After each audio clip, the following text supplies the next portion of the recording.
हजरत मोहम्मद बिन अबू बकर रदी अल्लाह ताला अन्हु फरमाते हैं, इसको साहिब सुबुल हुदा व रिशाद इमाम यूसुफ सालेही ने नकल फरमाया। कहते हैं कि मैं हुजूर के साथ एक जंग पे गया तो वापस हम आ रहे थे, तो उस जंग में बड़ी फतह हुई। 5वां हिस्सा माले गनीमत का हमने सरकार की बारगाह में नजराना पेश किया तो 80 ऊंट हुजूर के हिस्से में भी आए, इतना नफा मिला। वापस आ रहे थे तो एक जगह शाम का वक्त हो गया, कुछ इलाका अच्छा मिला तो हुजूर ने फरमाया सफर आगे ना करो, यहीं पड़ाव कर लो, पता नहीं आगे जाके कोई ऐसी अच्छी जगह मुयस्सर आए ना आए। हालांकि हुजूर सारा कुछ जानते हैं, पर तालीम उम्मत के लिए फरमाया यही। कहते खेमे लग गए, रुक गए। एक एक खेमे में 2-2 4-4 आदमी। फरमाते मेरे खेमे में हजरत मोहम्मद बिन अबू बकर जनाब अबू बकर के साहिबजादे, तो मेरे खेमे में जो सियाबी थे ना वो बड़े मोटे ताजे थे, बड़े वजूद उनका बस्ततन फिल इल्म वल जिस्म, मोटे तगड़े। मगरिब की नमाज पढ़ने हम हुजूर अलैहिस्सलातु सलाम की बारगाह आली मर्तबत में हाजिर हुए। हुजूर के पीछे नमाज पढ़ी इक्तदा में। कहते नमाज मुकम्मल करके ना तो सियाबी का दिल किया मैं दस्तबोसी करूं। उस जमाने में लोग लकड़ी के जूते पहनते थे, खड़ाओं कहा जाता था।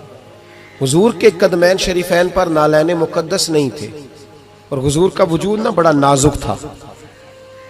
सहाबा कहते हैं जब दस्ते मुबारक में हाथ मिलाते थे तो हुजूर का दस्ते मुबारक कस्तूरी से ज्यादा खुशबू वाला होता था और बर्फ से ज्यादा ठंडा होता था।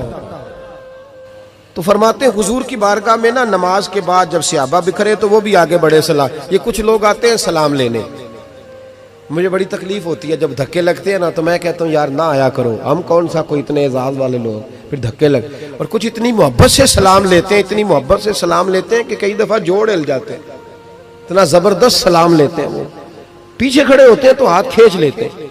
अब वो तबीयत भी नहीं चाहती कि किसी को कुछ कहा जाए, लेकिन वो बाद में महसूस होता है कि ये मोहब्बत हुई है और मोहब्बत में मामलात बड़े दूर निकल जाते हैं कई दफा।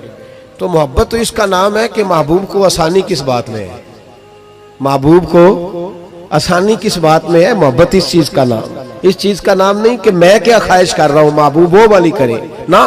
वो राजी किस बात में है, मैं गुड्डी ते हथ डोर सज्जन दे, वो जिंज रखे उंज रहना है। वाजिब नहीं जे विच शरीयत मंदा खसम नु कहना। बात तो यह है कि उसको आसानी किस बात में, आमदाम बरसरे मतलब। उस सलाम लेने के लिए जब आगे बढ़े ना तो जोश में दौड़ के आगे बढ़े। हुजूर के दस्ते मुबारक को चूमा, लकड़ी के जूते पहने थे, हुजूर के कदम मुबारक पे जूता नहीं था। उन्होंने अपने पैर से हुजूर का पैर दबा दिया। तो जो है मेरी बात पर, ये बाटा के जूते पहनने वाला जब किसी का पैर दबाता है ना और बंदा भी तगड़ा हो तो एक दफा समझ आती है कि किसी ने पैर दबाया है। तो महबूब के दस्ते मुबारक में छड़ी रहती थी, सुन्नत मुबारक है छड़ी रखना, आसा मुबारक। जब उस सहाबी ने पैर दबाया ना तो नबी पाक अब वो छोड़ भी नहीं रहे, देर हो गई, पैर पे पैर रख के खड़े। तो तकलीफ महसूस की सरकार ने, तो छड़ी पेट में चुभई, फरमाया यार मेरा पैर तो छोड़ दे। अब वो पीछे हटे तो बड़े परेशान हुए कि ये मुझसे क्या हो गया, कांपने लगे, रोने लगे। हुजूर ने फरमाया कोई बात नहीं जाओ। सहाबा ने भी जरा घूर के देखा, महबूब नीचे बैठ गए, अपना कदम मुबारक दबाया। हजरत मोहम्मद बिन अबू बकर कहते हैं अपने खेमे में हम लोग चले गए। इशा की नमाज भी हुजूर के पीछे पड़ी, पर वो सहाबी सारी रात सो नहीं सके। यार ये मुझसे क्या हो गया, गिरा जोन की निगाह से वो संभल नहीं सकता, मैंने हुजूर को तकलीफ दी, महबूब को तकलीफ दी। कहते वो तड़पने लगे, रोने लगे। ये मुझ सारी रात मैं तसल्ली देता कि यार वो कोई ऐसी वैसी बात नहीं, अल्लाह ने हमारे महबूब को रहमत लिल आलमीन बनाया और हुजूर जानते हैं कि तूने जानबूझ के ऐसा नहीं किया। लेकिन वो अंदर का जो है ना वो माहौल, वो उनको सोने नहीं देता। कहते हैं सहरी का वक्त हुआ तहज्जुद का, तो सैयदना बिलाल हबशी आए, खेमे के बाहर खड़े हो, कहने लगे बंदा किधर है जिसने कल मगरिब के वक्त हुजूर का पैर दबाया, किधर है? कहते हैं अब तो वो और डरे और कहने लगे लगता है मेरी मुजम्मत में कुरान आ गया। महबूब की गैर इरादी बेअदबी भी अल्लाह को पसंद नहीं। कहा लगता है आयतें आ गई, पता नहीं मेरे बारे में क्या हुक्म आया होगा, आप अपने अब्बा से कह के मेरी सिफारिश कराएंगे, जनाब सिद्दीक अकबर से कहेंगे, कहीं ऐसा ना हो कि मेरी दुनिया भी जाए और आखिरत भी जाए। कहते तड़पते सिसकते दरे रसूल पे पहुंचे, सहरी का वक्त, हुजूर तशरीफ फरमा है। कहते अब मैं और वो मुंतजिर थे कि कोई ऐसा हुक्म आएगा पता नहीं क्या बनेगा और उस हुक्म के मामले में फिर कहां तक बात जाएगी। कुर्बान जाए, जब हुजूर के सामने खड़े हुए तो सारा कुछ जानने वाले महबूब ने अपनी उम्मत की तालीम के लिए फरमाया, भाई इशा के बाद ही तुझे बुलाने का इरादा हुआ था, फिर ख्याल आया कि तू कहीं सोया होगा, शहरी में लोग उठ जाते हैं तहज्जुद के लिए, इसलिए तुझे बुलाया है।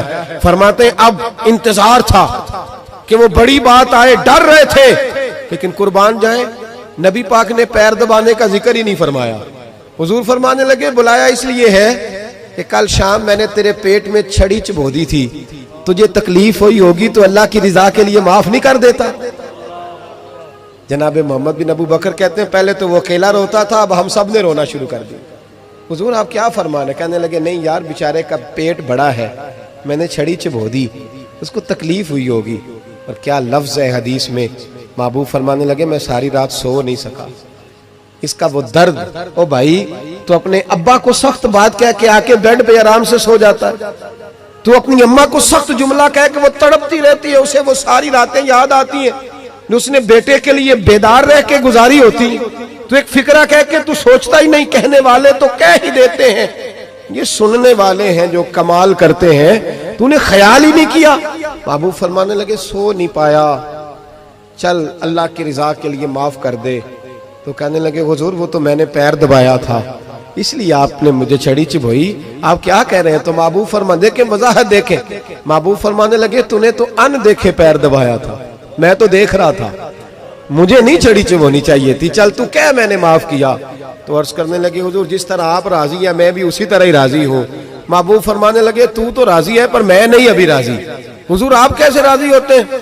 फरमाया जी 80 ऊंट मेरे हिस्से में आए हैं, अगर तू सारे तोहफे में कबूल करे तो मैं राजी हो जाऊंगा, तोहफे में रख ले सारे। कौन देता है देने को, फाजिल बरेलवी का अंदाज में जरा देखिए, कौन देता है देने को, इसका पंजाबी तर्जुमा है कि कौन देता है, देना वास्ते जिगरा चाहिए, कौन देता है देने को, मुंह चाहिए, देने वाला है सच्चा हमारा। और